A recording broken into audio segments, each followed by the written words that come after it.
अस्सलाम वालेकुम to are dear student. मैं आपका tutor Azhar Latif theory of optimization lecture number 13 deliver करने जा रहा हूँ। आज जो हमारा न्यू टॉपिक होगा उसका नेम है steepest ascent method. Steepest ascent method जो होता है ये ओनली ऑन यूज़ होगा फॉर मैक्सिमाइजेशन फंक्शन के लिए और ये hold just only on maximization function के लिए ही होता है। स्टीपेस्ट एसेंट मेथड जो है तो इस मेथड के अंदर ये इसकी रेगुलेशंस हैं कि अगर कोई फंक्शन आपके पास मिनिमाइजेशन का हो तो आपने उसको फ़र्स्ट ऑफ ऑल मैक्सिमाइजेशन में कन्वर्ट कर लेना है। ठीक है, तो मैक्सिमाइजेशन में जब वो कन्वर्ट हो जाएगा तो फिर आपने उसके ऊपर कुछ इसकी एजम्पशंस होती हैं, आपने उनको फॉलो करना है और उसी के अकॉर्डिंग स्टीपेस्ट एसेंट मेथड को आप फॉलो करवाते जाओगे। तो वी अंडरस्टैंड दिस मेथड। तो first of all they'll this method is only use for maximization function. We understand this method then we use following step as express below. तो first of all इसका जो step है initially guess x naught is given. ये आपको initially guess given होगा question में in the question form and also epsilon is also given. जो epsilon होगा वो भी गिवन होगा और इसके अलावा एक्स नॉट भी गिवन होगा। सेकंड स्टेप क्या होगा कि we find the solution of given statement for this we move in first iteration. तो सॉल्यूशन फाइंड करने के लिए जो गिवन स्टेटमेंट होगी उसके लिए आपने इस तरीके से मूव करना है कि आपने फर्स्ट आइट्रेशन की तरफ अपने क्वेश्चन को मूव करवाना होगा। तो फॉर दिस पर्पस इस मकसद के लिए आपने ये करना है कि we use the formula of steepest ascent method. उसका फॉर्मूला जो स्टीपेस्ट एसेंट मेथड का होगा वो ये है x n plus one is equal to x n plus lambda n plus one del, जो कि नेबुला फॉर्म में होगा, del f evaluated at x n. आपने इसमें put n is equal to 0 करना है फॉर फर्स्ट आइट्रेशन के लिए। तो x one is equal to this form बन जाएगा, इस फॉर्मेशन में आ जाएगा x naught plus lambda one del f evaluated at x naught. Third step इसका होगा after this we find del f question mark. आपने डेल एफ को मालूम करना है, डेट इज़ डेल एफ होगा क्या, डेल एफ होगा एक मैट्रिक्स फॉर्म में partial F over partial X one और partial F over partial X two, ये कॉलम फॉर्म में लिखा होगा। तो after this we evaluated del F evaluated at x naught. इसको आपने एवेलुएटेड यानी कि एवेलुएट करना होगा डेल एफ को एक्स नॉट के ऊपर चेक करने के लिए। एक्स नॉट आपके पास गिवन इनिशियल गैस होगा जो कि क्वेश्चन में होगा। After this we put the values of x naught and del F evaluated at x not.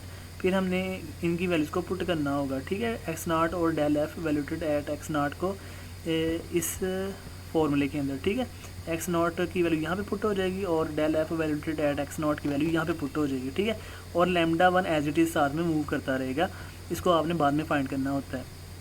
तो स्टेप नंबर 6 में देखते हैं। तो ये है कि after this we find f of x one question mark. आपने एफ ऑफ एक्स वन को फाइंड करना है। For this purpose we put the value of x one in our given question function. जो कि हमारा गिवन फंक्शन का question की requirement होगी, आपने उसे फाइंड करना होता है। तो स्टेप नंबर 7 में देखें कि when we calculate f of x one then we have to differentiate. ये बड़ी इंपॉर्टेंट बात है यहाँ पे कि जब आपने एफ ऑफ एक्स वन को कैलकुलेट कर लेना है तो आपने उसके अंदर उसकी डिफ्रेंशिएशन करनी होगी। डिफ्रेंशिएशन यानी कि एफ ऑफ एक्स वन, तो that is F dash of x one इस क्वेश्चन मार्क, यानी कि F dash of x one आपने कैलकुलेट कर लेना है डिफ्रेंशिएट करने के बाद। तो 8 स्टेप में ये होगा कि after this we find critical value. जब आपने f dash of x one find कर लिया तो आपने उसके लिए क्या करना है, क्रिटिकल वैल्यू यानी कि स्टेशनरी पॉइंट आपने फाइंड करना होगा। तो फर्स्ट स्टेशनरी पॉइंट या critical value for this we put f dash of x one is equal to 0। आपने f dash of x one को 0 के इक्वल कर लेने हैं और वहाँ से आप लेमडा वन की वैल्यू फाइंड कर लोगे। And here we find the value of lambda one. तो 9 स्टेप जो है इसमें ये होगा after this we have to again differentiate f dash of x one. F dash of x one जो आपने कैलकुलेट किया होगा आपने उसे फिर से डिफ्रेंशिएट करेंगे तो वो डबल डेरिवेटिव हो जाएगा f double dash of x one is equal to question mark. तो फिर जब आप f double dash of x one calculate कर लेंगे तो उसके लिए क्या होगा कि if f double dash of x one is less than 0 then we say that f of x one is maximum. ठीक है। अगर double derivative eight x1 function के ऊपर 0 से लेस होता है तो फिर उसकी मीनिंग ये होंगे कि f double dash of x1 is less than 0, then we say that f of x1 is maximum. ठीक है, और ये ऑलवेज मैक्सिमम होना भी चाहिए क्योंकि ये स्टीपर एसेंट मेथड आप कर रहे हो। तो 10th step after this we put the value of lambda 1 in x1 calculations. ठीक है, तो लैम्डा 1 और x1 की कैलकुलेशंस आपने करनी होगी।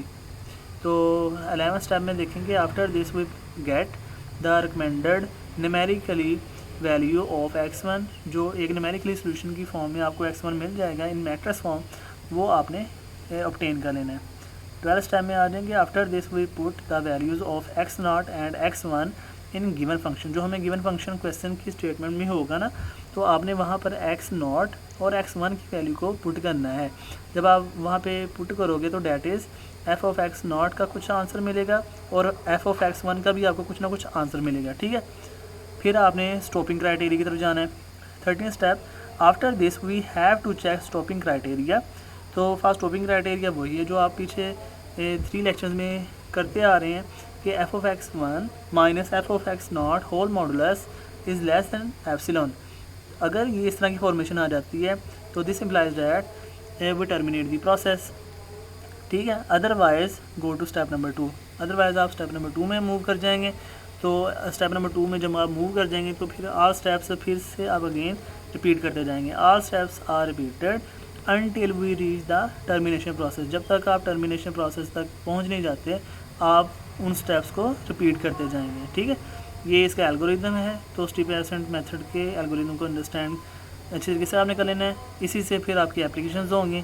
तो ख्याल रखिएगा और डियर स्टूडेंट, जो इसकी एप्लीकेशंस हैं वो नेक्स्ट लेक्चर्स में आपको डिलीवर की जाएगी। ठीक है, ओके, अल्लाह हाफिज़।